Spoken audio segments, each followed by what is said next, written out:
बिस्मिल्लाहिर्रहमानिर्रहीम। अज़ीज़ तलबा व तालिबात, second year maths chapter number 1 का आज हम लेक्चर नंबर 5 करने जा रहे हैं। जैसा कि हमने अपने प्रीवियस लेक्चर में एक्सरसाइज 1.1 के 3 क्वेश्चन कर लिए थे। फोर्थ क्वेश्चन जो है वो डोमेन एंड रेंज के बारे में है और वो हमारा इस एक्सरसाइज का आखिरी क्वेश्चन होगा, वो हम सबसे एंड पे करेंगे।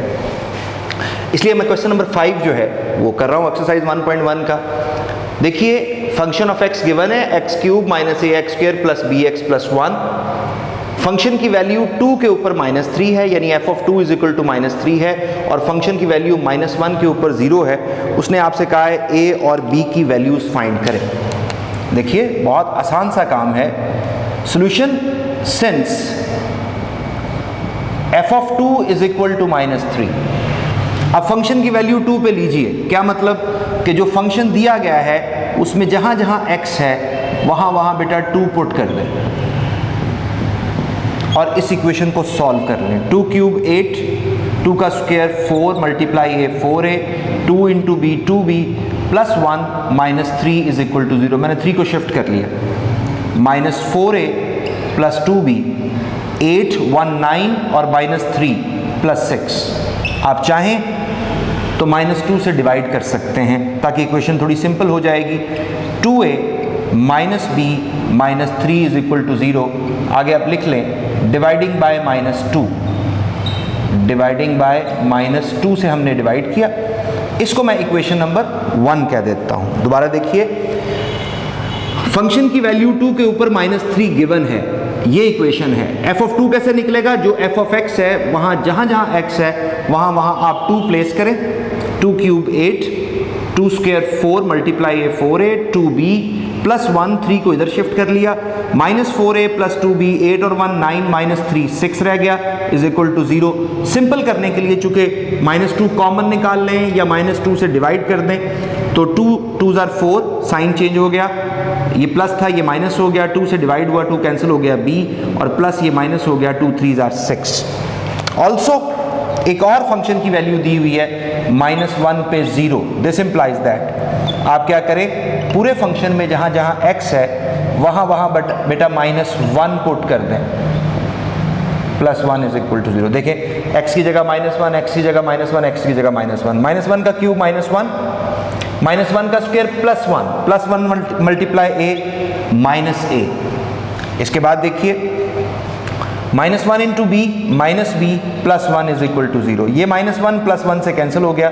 -a minus b is equal to 0। और अगर बोथ साइड्स आप मल्टीप्लाई कर दें -1 से तो ये इक्वेशन बन जाएगी a plus b is equal to 0। दो वैल्यूज डिफरेंट नंबर्स के ऊपर फंक्शंस की गिवन थी। f ऑफ 2 -3 था, वहां से एक equation I in the form of a and b। f of -1 0 था। बेटा जब फंक्शन पे x की जगह -1 पुट करके हमने सॉल्व किया तो हमारे पास एक और इक्वेशन आ गई। अब आपको समझ आ गई होगी कि अब हम साइमल्टेनियसली सॉल्व करेंगे। किसको? 1 एंड 2 को। जरा गौर कीजिएगा, अगर 1 और 2 को ऐड कर दें, एडिंग 1 एंड 2, इक्वेशन 1 और 2 को ऐड करें। आप अपनी आसानी के लिए इसको इस तरह भी लिख सकते हैं। जब ऐड करेंगे तो b कैंसिल हो जाएगा। 3a minus 3 is equal to 0, 3a is equal to 3, 3 cancel हो गया, a की वैल्यू 1 आ गई। एक वैल्यू आपके पास a की आ गई जो आपने मालूम करनी थी। ये a की वैल्यू आप पुट कर ले, पुट इन 2। जब 2 में पुट करेंगे we get 1 plus b is equal to 0। तो b की वैल्यू क्या आ गई? -1। ये था हमारा क्वेश्चन नंबर 5 कि जिसमें दो नंबर्स के ऊपर फंक्शन की वैल्यूज गिवन थी, हमने उनको सॉल्व किया और सॉल्व करके दो इक्वेशंस बन गई in the form of a and b, और दोनों को साइमल्टेनियसली सॉल्व करके हमने a और b की वैल्यूज निकाली। बुक बेटा अपने सामने रखिए। क्वेश्चन नंबर 6 पे आइए। क्वेश्चन नंबर 6 की मैं स्टेटमेंट पढ़ूंगा पहले। कि stone falls from a height of 60 metre on the ground. कि एक पत्थर जो है वो 60 मीटर की हाइट से ग्राउंड पे गिरता है। फिजिक्स पढ़ने वाले बच्चे जो हैं, ये कुछ उससे रिलेटेड क्वेश्चन है। कि a stone falls from the height of 60 meter on the ground, the height h after x second is approximately given by, ये देखिए क्वेश्चन नंबर, मैं डायरेक्ट सॉल्यूशन पे जा रहा हूं बेटा, क्वेश्चन नंबर 6 का हम डायरेक्ट सॉल्यूशन करेंगे, इतनी स्टेटमेंट लिखने की जरूरत नहीं है हमें, आप बुक सामने रख के स्टेटमेंट को मैं पढ़ता हूं, उसको समझते जाइए। क्वेश्चन नंबर 6 में यह है कि एक स्टोन जो है वो 60 मीटर की हाइट से जमीन पे गिरता है और उसकी height in terms of x दी गई है 40 माइनस 10x स्क्वायर। ये उसने हाइट को डिफाइन किया हुआ है इन टर्म्स ऑफ x। आगे क्वेश्चन में डिमांड की क्या क्या है, what is the height of the stone when, part A है 1 second, x is 1 second, b x is 1.5 second, c 1.7 second. तो बहुत सिंपल सी बात है बेटा कि अगर a पार्ट आपने सॉल्व करना है और when x is equal to 1 second तो हाइट एट 1 सेकेंड जो है वो क्या होगी, देन h1 निकलेगा बेटा 40 माइनस 10 इंटू 1, 40 माइनस 10, 1 का स्क्वायर होगा, 1 का स्क्वायर 1 हो जाएगा, 10 40 माइनस 1 30। तो जारी बात है हाइट जो है उसने मीटर्स में दी हुई है,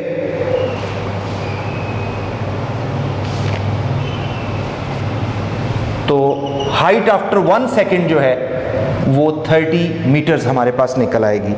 बी पार्ट आप खुद करेंगे, सिर्फ क्या करना है x की जगह 1.5 सेकेंड पुट करके आप सॉल्व कर देंगे और इसी तरह x की जगह 1.57 सेकेंड जो है वो आपका सी पार्ट है, उसको आप सॉल्व कर लेंगे।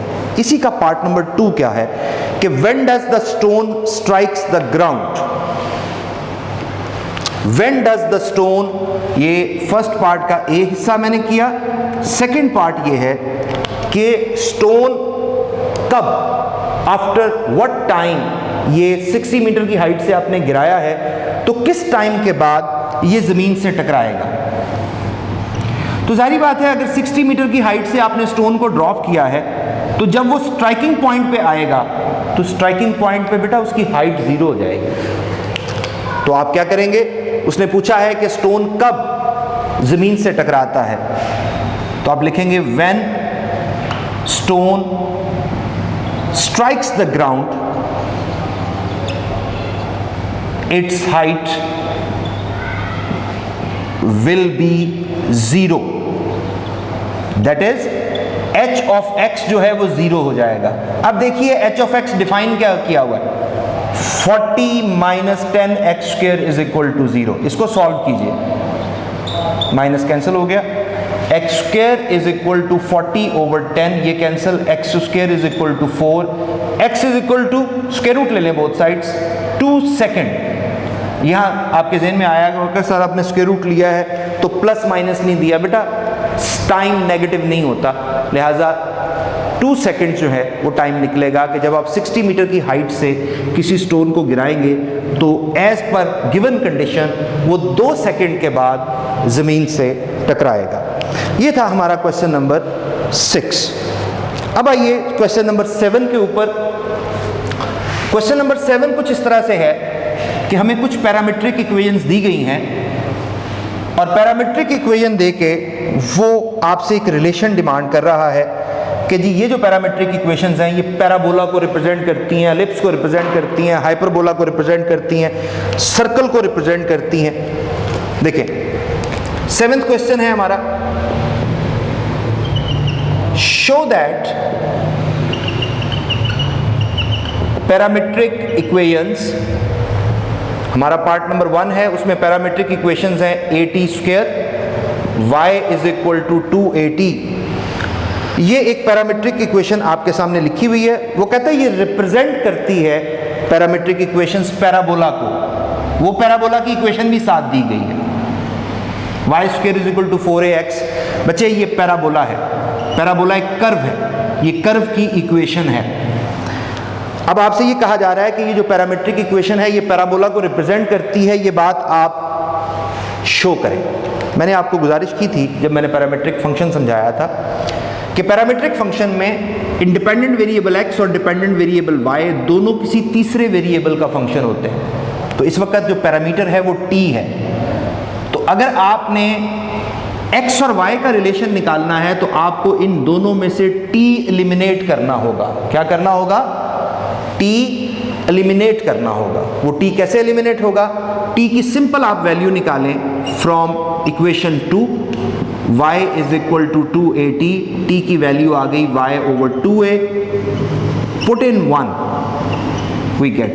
कभी भी किसी पैरामीट्रिक इक्वेशन से आपने इंडिपेंडेंट और डिपेंडेंट वेरिएबल्स की रिलेशन बनानी हो तो उसका एक ही तरीका होता है कि आप पैरामीटर एलिमिनेट कर दें। एलिमिनेशन के बहुत सारे तरीके हैं, कंपैरिजन भी है, सब्स्टिट्यूशन भी है। मैं यहाँ सब्स्टिट्यूशन लगा रहा हूँ कि मैंने इक्वेशन 2 में से वैल्यू निकाली है t की, उसको मैं फर्स्ट में पुट कर रहा हूँ y over 2a whole square, x is equal to a, y square over 4a square, a cancel हो गया, तो x is equal to y square over 4a, तो बेटा y स्क्वायर किसके इक्वल आ गया? 4ax के।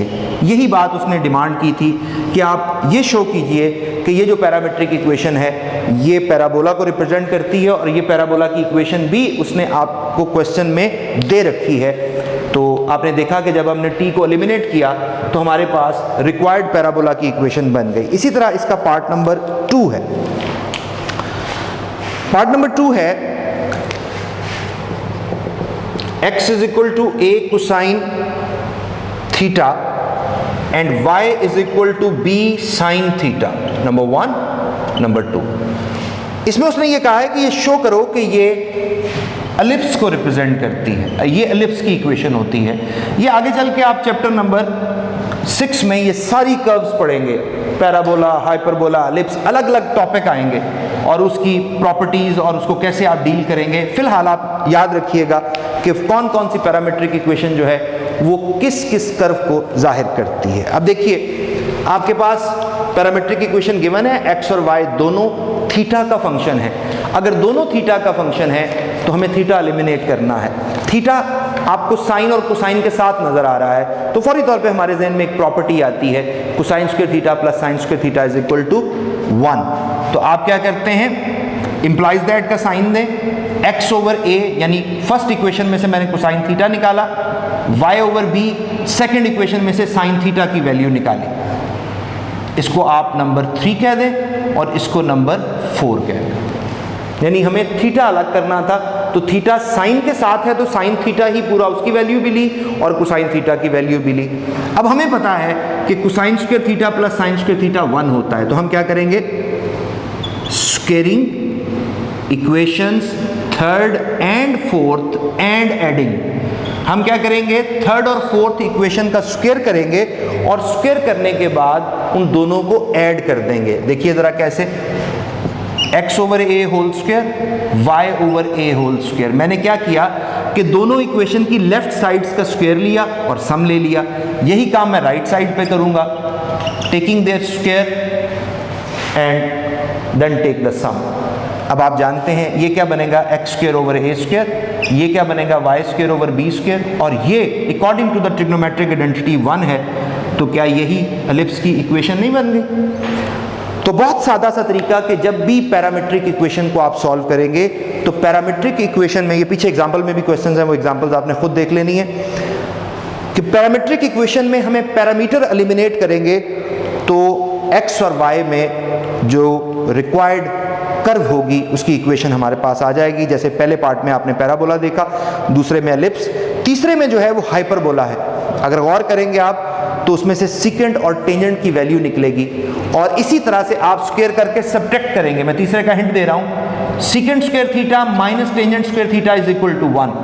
आपको याद होगा, आपने पढ़ा हुआ है कि 1 plus tangent square theta secant square theta होता है। तो यहीं से ये रिलेशन भी बन सकती है। तो आप क्या करेंगे, पहली इक्वेशन में से सीकेंट थीटा की वैल्यू आएगी, दूसरी में से टेंजेंट थीटा की वैल्यू आएगी और दोनों को जहां मैंने यहां स्क्वायर करके सब ऐड किया है, थर्ड पार्ट में बेटा आप सब्ट्रैक्ट करेंगे। ये था हमारा क्वेश्चन नंबर 7 और आज के लेक्चर में अगला क्वेश्चन जो है हमारा वो क्वेश्चन नंबर 8 है। क्वेश्चन नंबर 8 में हम क्या करने जा रहे हैं, वही मैंने आपको याद होगा हाइपरबॉलिक फंक्शन पढ़ाते हुए कहा था कि हाइपरबॉलिक फंक्शन की आइडेंटिटीज जो हैं वो ट्रिग्नोमेट्रिक फंक्शन की आइडेंटिटीज के साथ बहुत ज़्यादा मिलती जुलती हैं। तो ज़रा देखिए उसने कुछ आइडेंटिटीज हमें प्रूफ करने के लिए कही हैं। 8 का फर्स्ट पार्ट है question number 8, part number 1, prove the identities. उसमें पहली आइडेंटिटी है sine hyperbolic 2x is equal to 2 sine hyperbolic x cosine hyperbolic x। ये आइडेंटिटी प्रूव करनी है। अब जरा गौर कीजिए, आपके पास वैल्यू किस किस की है। आपके पास साइन हाइपरबॉलिक x की वैल्यू है, कोसाइन हाइपरबॉलिक x की वैल्यू है। सॉल्यूशन शुरू करते हैं और राइट हैंड साइड हम ले लेते हैं। 2 sine hyperbolic x cosine hyperbolic x। अगर ना लेना चाहे राइट हैंड साइड तो सिर्फ साइड लिख के इक्वालिटी में वैल्यूज रख लें। 2 sine hyperbolic x cosine hyperbolic x। 2 sine hyperbolic x की वैल्यू होती है e raise to power x minus e raise to power minus x over 2। आप फॉर्मूलों में से देख सकते हैं। और कोसाइन हाइपरबॉलिक x की वैल्यू होती है e raise to power x plus e raise to power minus x over 2। जो हाइपरबॉलिक फंक्शन बेटा हमने एक्सपोनेंशियल नेचुरल एक्सपोनेंशियल फंक्शन में डिफाइन किए थे, वो मैंने दोनों फॉर्मूले यहां पुट कर दिए। ये कैंसिल हो गया। e raise to power x minus e raise to power minus x into e raise to power x plus e raise to power minus x divided by 2। जरा गौर कीजिए, ये a माइनस बी है, ये a plus B है, तो क्या इस पे a square minus b square का फॉर्मूला नहीं लग रहा? बिल्कुल लग रहा है। तो लिहाजा मैंने a square minus b square कर दिया। ये आ गया e raise to power 2x, ये आ गया e raise to power minus 2x divided by 2। गौर कीजिए, साइन हाइपरबॉलिक x क्या है? e raise to power x minus e raise to power minus x over 2। अच्छा, अगर यहाँ थीटा होता तो आप कहते साइन हाइपरबॉलिक थीटा है, और अगर यहाँ 2x आ गया है तो ये किसके बराबर होगा? ये होगा साइन हाइपरबॉलिक 2x के। तो फाइनली हम ये प्रूफ कर लिया हमने कि साइन हाइपरबॉलिक 2x जो है वो 2 sine hyperbolic x cosine hyperbolic x के बराबर है। जरा अपने जहन में लाइए, साइन 2 अल्फा का फॉर्मूला या साइन 2x का फॉर्मूला ट्रिग्नोमेट्री में डबल एंगल आइडेंटिटीज के मुताबिक, वो भी तो sine 2 alpha 2 sine alpha cosine alpha होता है। तो ये सेम आइडेंटिटी है हाइपरबॉलिक फंक्शन के साथ, लेकिन इसमें थोड़ा सा डिफरेंस भी है। अब देखिए, इसके 3 पार्ट यहाँ हैं, गालबन 1 या 2 पार्ट जो हैं वो पीछे एग्जाम्पल में भी हैं, उसको भी बेटा आपने देखना है। अब देखिए, इसी का हम तीसरा पार्ट करते हैं।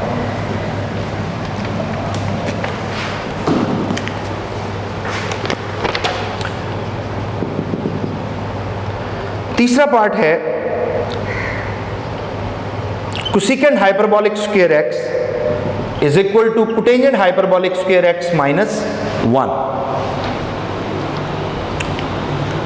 अब ये कैसे सॉल्व होगा जरा देखिए, आइडेंटिटी कैसे प्रूव होगी। Cotangent hyperbolic square x minus 1 is equal to 0।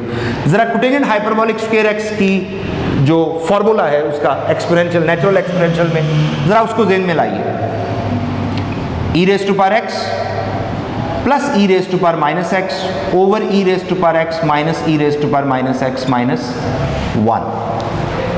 गौर कीजिएगा कि मैंने यहाँ कोटेंजेंट हाइपरबॉलिक x का फॉर्मूला जो है वो प्लेस किया है। e रेज़ टू, जैसे टेंजेंट होता है e raise to power x minus e raise to power minus x over e raise to power x plus e raise to power minus x। Cotangent का ऊपर plus है नीचे minus है, इस whole का स्क्वायर है माइनस 1। अब आप क्या करें, ये स्क्वायर दोनों पे शिफ्ट कर ले। बाकी तो सारी सिंप्लीफिकेशन है, बाकी और कुछ नहीं है बेटा, बाकी सारी सिंप्लीफिकेशन है आपकी और वो आपने करनी है। मैंने स्क्वायर दोनों पे शिफ्ट किया, तो अब क्या करेंगे, अब आप एलसीएम ले लें।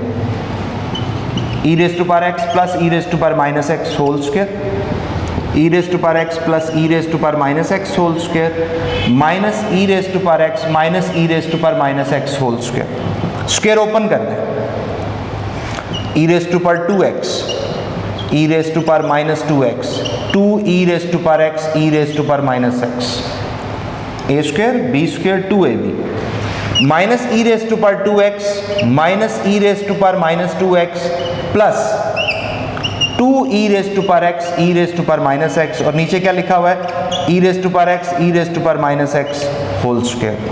तवज्जो कीजिएगा, मैंने ये स्क्वायर खोला है, साथ मैंने माइनस जो बाहर था उसकी मदद से साइन भी चेंज कर दिए हैं, क्योंकि ये आना था a square b square minus 2ab, तो चूंकि बाहर माइनस था तो मैंने इसी रूटीन में उसके साइन भी चेंज कर दिए। बेटा इसमें से कुछ कैंसिल हो रहा है, e raise to power 2x e raise to power 2x cancel, e raise to power minus 2x e raise to power minus 2x से कैंसिल। आगे देखिए, अच्छा इसके बाद ये 2 e raise to power x e raise to power minus x और 2 e raise to power x e raise to power minus x, ये हो गया 4 e raise to power x e raise to power minus x divided by e raise to power x minus e raise to power minus x whole square. 4 e raise to power x minus x divided by e raise to power x e raise to power minus x whole square, ये cancel. 4 e raise to power 0 divide by e raise to power x e raise to power minus x whole square. e raise to power 0 चूंकि बेटा 1 होता है।